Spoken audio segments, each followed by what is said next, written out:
today we'll go over all of the corkboards. There might be some new corkboards between now and the beginning of Endwalker, but these are my theories, ideas, things that I've sort of latched onto in the run-up to 5.3, 5.4, 5.5, 5.6? Or does it end at 0.5? I don't know. And then Endwalker Beyond.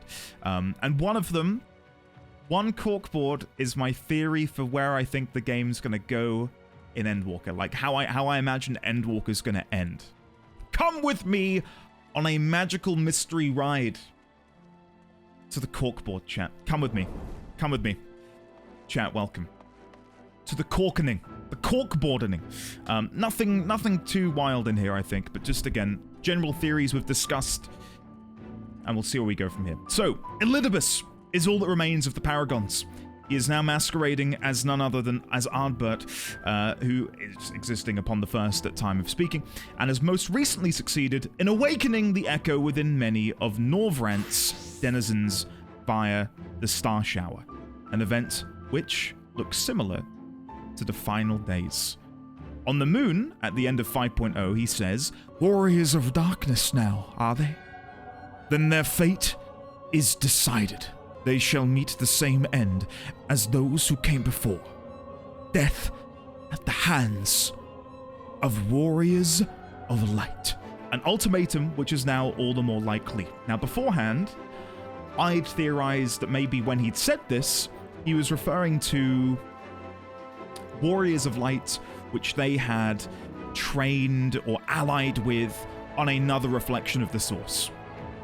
That no longer seems to be the case given his most recent escapades upon the first, in that he has again awoken the echo within so many which exist here in the first and made them into warriors of light. So I think that's dead and buried now, that old theory. The question remains though, is this the original Elidibus who served as the Heart of Zodiac, or is this somebody else fulfilling the role due to re-Elidibus, name still pending whether or not it's a good name or not, being otherwise engaged? So do we have an Elidibus who exists within Zodiac's heart, as the Convocation of 14 most likely would have used him as the heart, as they would have done Venat as the Heart of Hythlodaeus, and whoever Elidibus is now is merely someone who is raised into that station. We do know that Ascians can do that, raise others into the stations of, titles such as Elidibus, Lahabrea, Igiorum, Metron, Logrif, etc. I do have an idea about who I think it is, and the idea is that I genuinely think it is the original Elidibus. So my theory is that it is the original Elidibus who has left Zodiac's heart, thus rendering it dormant. It would explain why we've never heard Zodiac, who I would assume, given that the Echo allows Hythlodaeus to speak with us, so too should it allow Zodiac an entryway into our consciousness. Because we hear Hythlodaeus all the time, and we know that the Ascians all possess the Echo. So potentially, when Elidibus is within the heart of Zodiac and powering him, as it were, maybe then they would have heard Zodiac whisper to them. I can't remember off the top of my head. Maybe this is a good time for me to load up Eriu's game script, but I remember there being a phrase somewhere about whispers from Zodiac. Maybe there's something there to that, and I should investigate it a little bit more.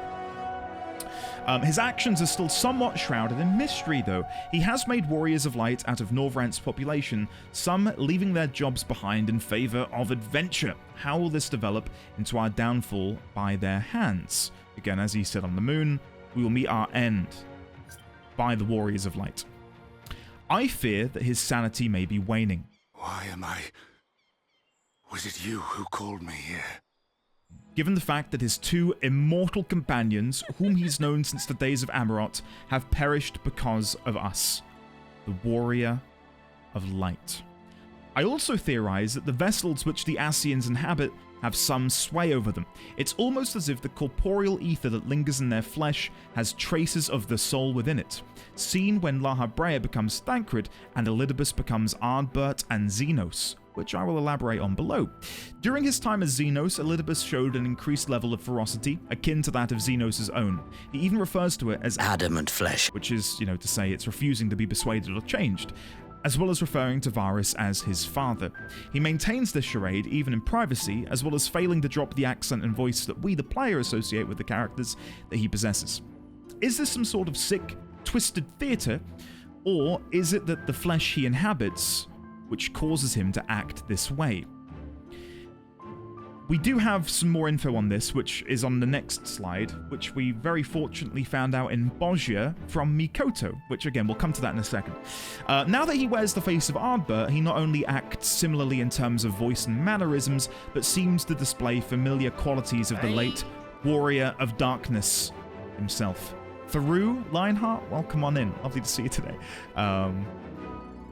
The same Warrior of Darkness himself.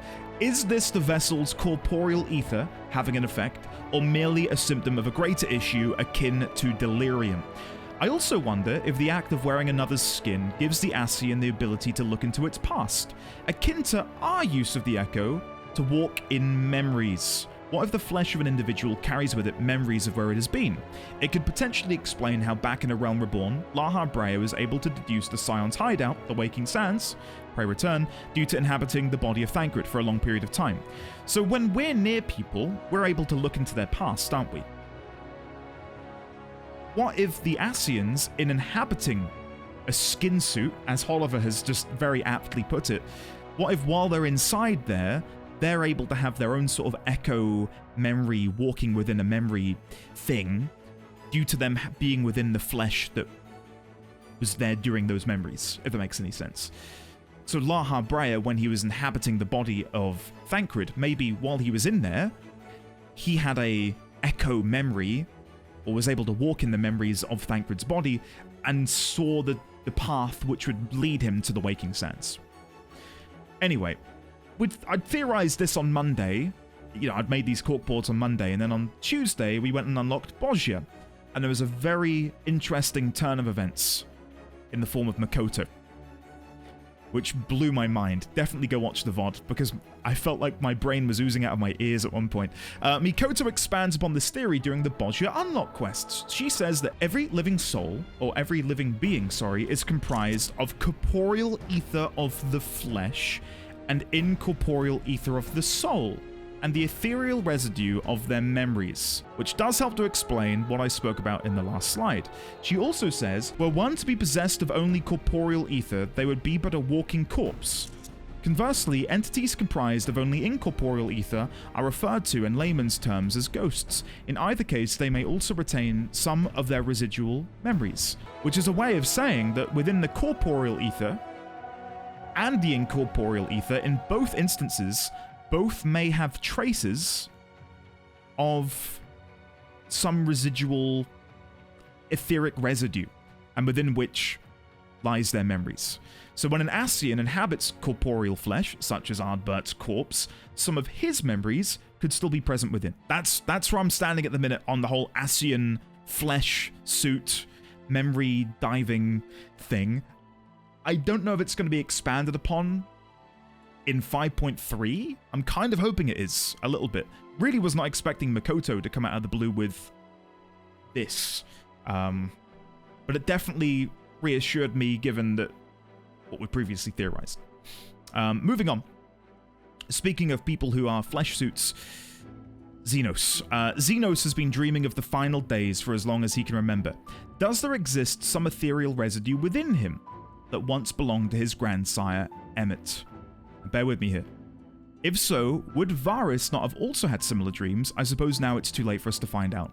R.I.P. Varys. I wonder if when Elidibus was in control of Zenos' body, the ethereal residue within his incorporeal ether was able to interact with any which resided within Zenos, perhaps making those memories more vivid. So if within Zenos there exist memories which once belonged to Emmett, potentially because... How do I word this? This is getting really... It's getting too tinfoily free for me at this point. If and when Elidibus was inside of Zenos' body, which possessed memories that Emmett would have once had, what if there was a way for Elidibus's own memories to resonate with Emmet's within Zenos's, and maybe that is why Zenos is once again dreaming of the final days. That might be a bit too tinfoily free for me, because there's not necessarily anything which grounds it. It's more just sort of like a plucking something out of thin air and hoping that it's correct. Zenos' little helper does say, could Emmet Selk have found a way? So maybe Emmet's pursuit of having a family wasn't out of love, but rather something more insidious. At the end of Stormblood, during a conversation with Varys, Elidibus refers to Zenos as an irreplaceable test subject. Could Zenos have been nothing more than a plaything of Emmet's? Was he attempting to create a perfect being in what he deemed an imperfect world? Zenos, through his power as a resonant, was able to not only jump in and out of bodies, much like an Ascian, but was also able to bind Shinryu to his will and merge with it. And then if you compare that to Fordola's powers, they do look rather insignificant in comparison, you know? Fordola, don't get me wrong, has some fantastic abilities, you know, with her resonant status. Nothing compared to what Zenos possesses, right? Was this all a part of Emmet's plan to create some sort of super soldier? Looking at you, Sephiroth. They do have similarities visually and now narratively too, with whom he would harness the power of primals, potentially the most ancient of all, Zodiac. We saw Zenos, again, wield Shinryu essentially as a weapon. And now that we understand Zodiac and Hydaelyn are both primals too, potentially Emmet began the Resonant project with, his name's escaping me right now, or AU something? Someone must know. I need help. Orlus, that's it. Thank you. Orlus. What if Emmet, alongside Orlus, was concocting this Resonant project as a means to maybe ignite power which resided within Zenos due to him being essentially progeny of an ancient, you know, an unsundered ancient, Emmet, through Varys and then, of course, through to Zenos. And that was what the project was about all along. And, you know, Fordola was just the guinea pig to trial it before Zenos got put in the chair, as it were. And the Resonant project was a ways to hopefully unlock Zenos' true potential. Because, again, he does wield the power considerably well. Whether you're right or not, these are some seriously thick layers of cork. This is deep dish pizza. It is. There's a little bit more. Come with me. So, do I think there'll come a time where Zenos potentially gets to wield the powers of Zodiac due to him having once wielded the power of Shinryu? We understand that he can wrest control of a primal in such a manner. This is it, chat. This is where it gets interesting. I feel silly having not made the connection sooner, but could this mysterious robed figure be Asahi? The chins are similar. We saw him die by the hands of his sister. If it is him, it was either a fake out, his death that is, or Ascian possession to get close to Zenos. But there's a couple of interesting points which may debunk both of these theories. If it is a fake out, how does he know so much about the Ascians, Zodiac, Emmet Selk, and all of their other machinations? Because he says to Zenos when he's discussing, Zenos that is discussing his dreams, he says, everything I know is secondhand. Which can't make him one of the original summoners of Zodiac.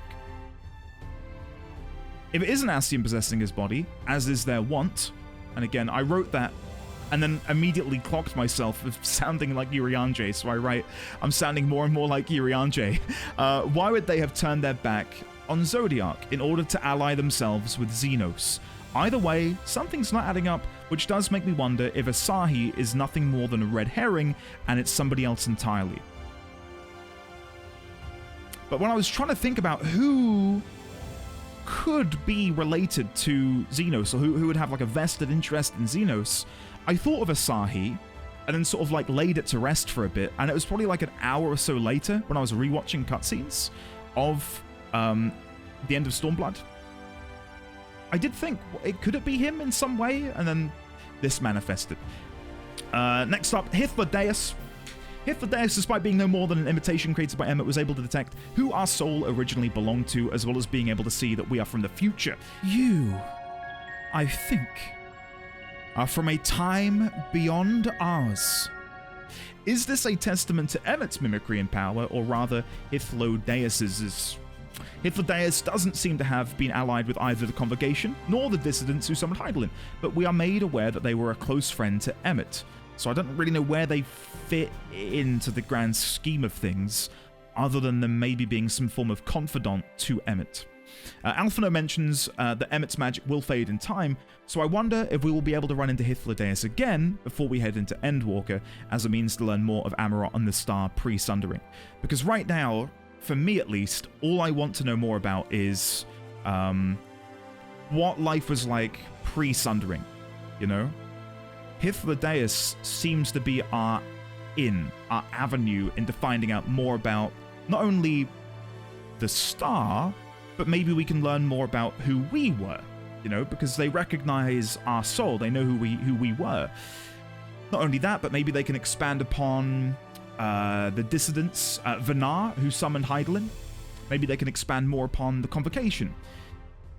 And basically teach us of all these things we desperately want to know more about, you know. Next up, our soul. Our soul has now been rejoined 8 times, once for each calamity and an additional time upon Ardbert's fragment joining our own at the end of 5.0, meaning we are now 9/14ths of whoever's soul it is we'll possess the fragment of. But who is it? A member of the Convocation of 14 or the Dissidents. All signs seem to be pointing towards our soul's origin being that of the missing member of the Convocation of 14. We have confirmed by Hythlodaeus that there were only 13 present upon the creation of Zodiac. The Convocation of 14, well, it was 13 at the time. We know this mysterious individual declined to join the Dissidents in their summoning of Hydaelyn, all of whom would have perished in the summoning anyway, which makes us being them more likely. It kind of invalidates it being us in that case, you know? Next one. Hades, which this isn't necessarily super appropriate, but it's still applicable. Heavensward had a lot of nods towards Norse mythology, and now it would seem Greek mythology, as well as some inspiration drawn from ancient Rome, has become the basis for what a lot of what we've learned of the ancients and the world that existed before the Sundering to be. From Emmet's true name being Hades to the chthonic riddle, chthonic is a way of referring to something of the underworld, it makes me wonder if the other members of the Convocation of 14 share names with those within the Greek pantheon. And something which I've not mentioned here is we have now found out about Gaia, which does make me think that Gaia, in the same way Minfilia and Reen were one person for a time, because Minfilia latched on to Reen's soul, I wonder if whoever Gaia is at the minute and the voice within once was a member of the Convocation, potentially, due to the Greek name, you know. Anyway, out of the bunch, I could see Elidibus becoming Hermes, which would make sense considering he is the emissary, and Hermes, in mythology, serves as a messenger and emissary of the gods, which makes even more sense now that we've found out Elidibus is the heart of Zodiac. You know? Very much would serve as a messenger and emissary of the gods if he himself is the god, you know? Or in this case, the most ancient of primals. Next up, the final days. What was the cause of the final days? Hythlodaeus seems to infer that the fundamental laws of nature have been broken. Was this caused by the ancients' reckless use of creation magic? Emmet expands on this when he says, "The fabric of our star began to fray, and the unchecked energies of creation begat malformed beasts." He also later mentions, "Just as prayer gives rise to primals, our dread made manifest our deepest fears." Given their vast pool of ether, they were able to tap into as ancients, and their ability to create things with ease, it makes sense that their darkest of thoughts also have the potential to become corporeal, and he mentions this during the dungeon at the end of 5.0. As you're making your way through, he whispers it to you. So again, if we're able to, say I'm an ancient, I'm able to sort of make my thoughts come to life using my creation magic, it would make sense that my darker thoughts, my nightmares, might also become corporeal if I were to think about them long enough, you know? Does fault lie in the fears of one individual whose creation magic caused this, or the population at large who over time broke the laws of nature in order to usher in the final days? But I don't think that final paragraph is correct, which I expand upon in the final corkboard for now. We are made aware during our Amarat expedition of the existence of a distant metropolis who were among the first to witness the final days. Who lived there?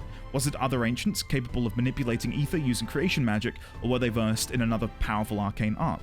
There's also potential that if Amaratines manipulated Aether, then whoever lived in the metropolis may have been able to interact with anti-Aether.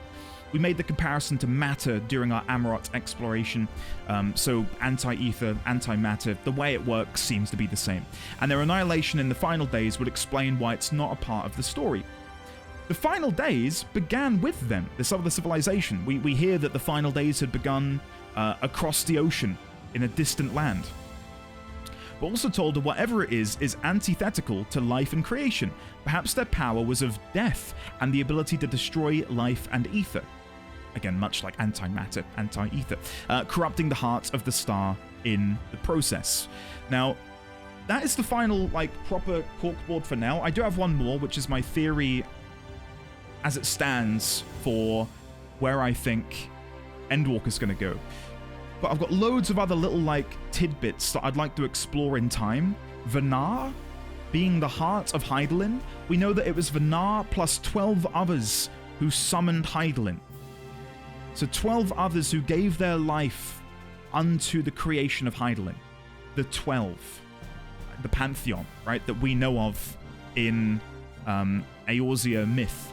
The only thing which might upend that theory is Gnarled Thal is technically 2 people. But I don't know enough about all of that to really cement anything right now. It's pretty certain at this point that I think we're gonna learn more about Venat and those 12 other individuals, because as it stands, we do have Y'shtola trying to repair the device. And we wouldn't have just left her down there if we then didn't go back to her. So I feel like at some point we're going to learn more about Venat and the 12, which helped to summon Hythlodaeus. Heart of Sabik. I want to learn more about the Heart of Sabik. We learn more about it during the Sorrows of Wurlit.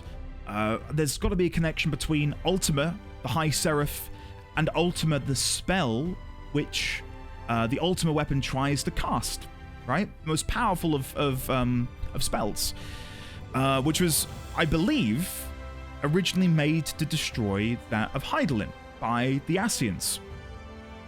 We also know that Ultima the High Seraph has the ability to create Aura Sight, right?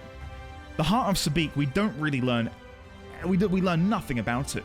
And the next reference, from my understanding, since A Realm Reborn, is the Sorrows of Wurlit.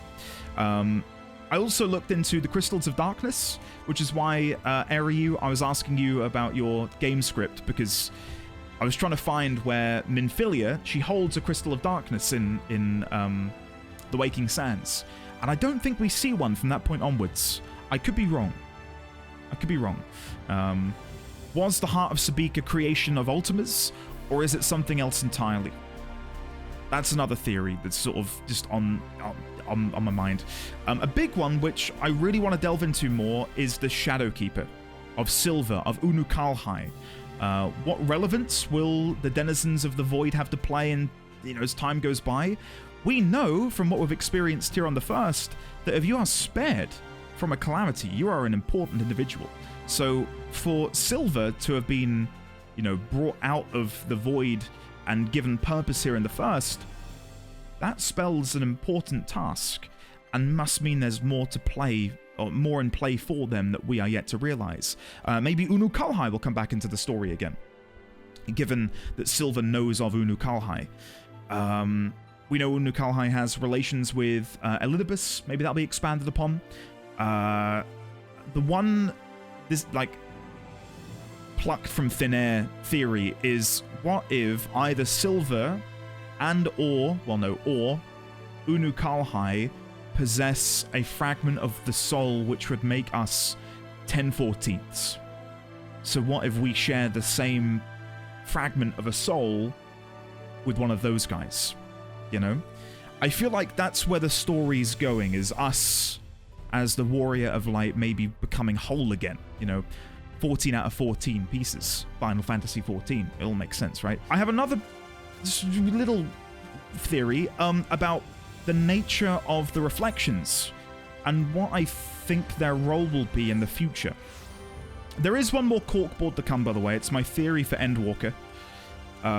Again, it's probably way too early for me to be theorizing, but I've put it together mainly so you guys can look at it and laugh. So let's go inside the Ocular. So, this diagram sits on the floor of the Ocular, right? And I've tried many a time to make head or tail of the lines which run between each of the circles, each of which represent a different reflection of the source, right? So if this one here is the source, the one which is denoted by the star, if this is the source, then the others are the reflections. What is this convergence point over here representative of? What are the other circles on the map representative of? It's hard to try and, like, concoct a theory. I'd love to see something happen with the other... Is there a better way to describe them? Because it's a bit of a long way of describing an individual. Is I wonder what the others who are possessed of the fragment of a soul that we also possess, it's a bit of a long way of trying to describe it, what they're doing in their own respective reflections. And like, just a wild theory would be, what if somewhere out there is like an inter-reflection organization, almost, where other reflections have been able to communicate with nearby reflections to themselves and have formed their own sort of cohort, their own sort of coalition. And maybe one day we will be visited by them and we will think at first, oh, friends.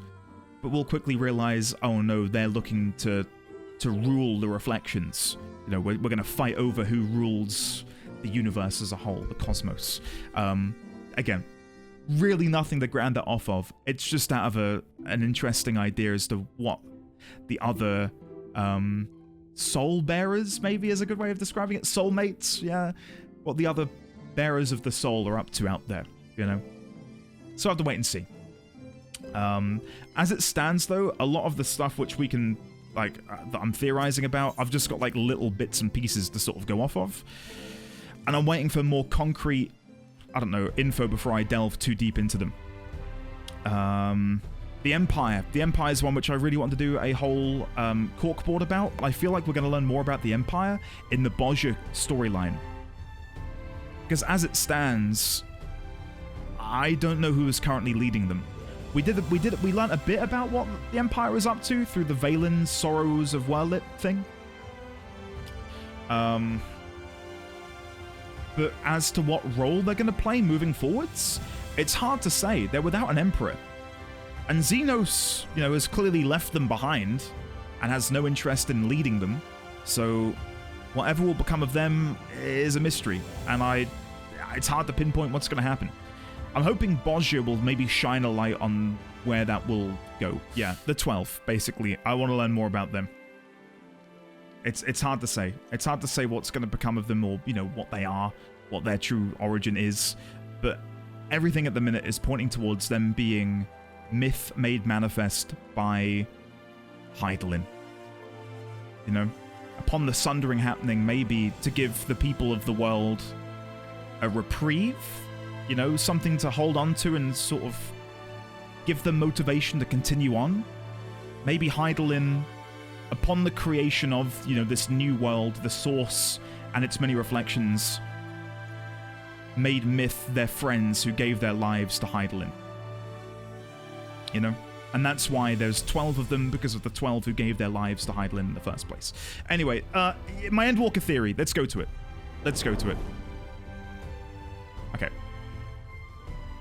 How will it all end? I think Endwalker will see us facing off against Zenos and Zodiac.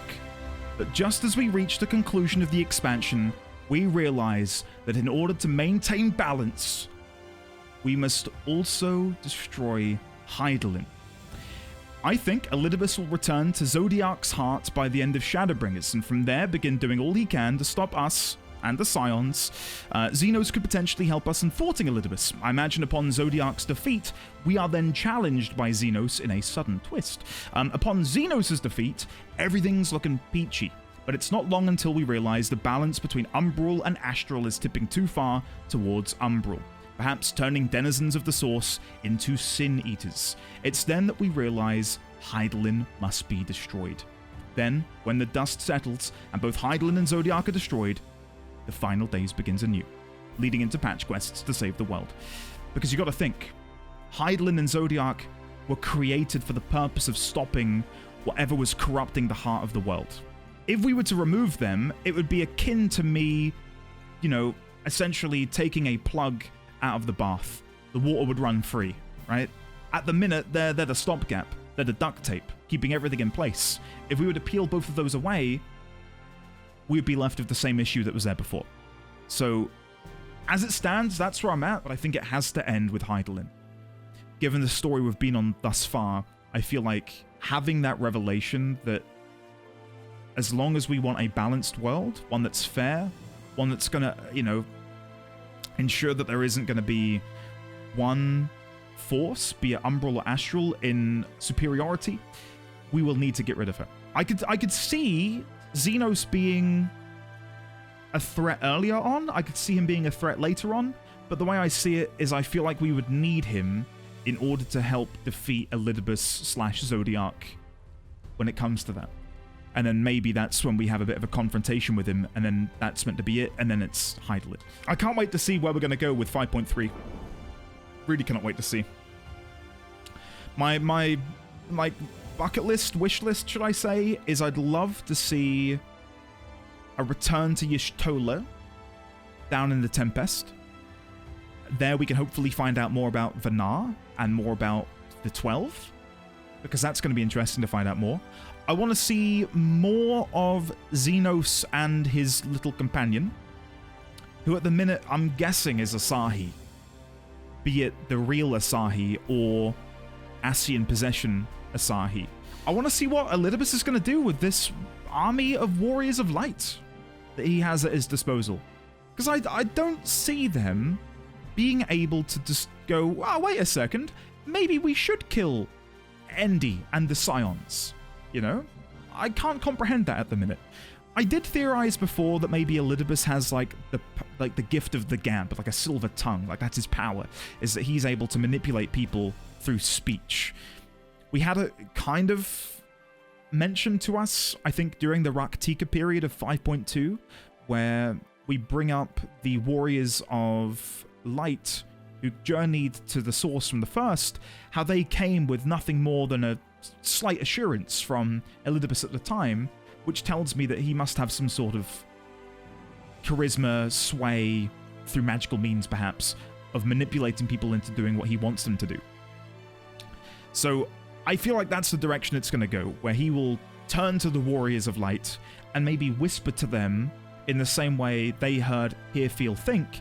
Maybe he will quickly hop back in to the heart of Zodiac and then communicate to them through the Echo and be like, hey guys, top secret mission. Go kill Endy and all of his friends, you know, or something like that. I don't know. So yeah, we'll have to wait and see. And by we'll have to wait and see, I mean I'll have to wait and see, because you guys have already experienced it, and I'm playing catch up.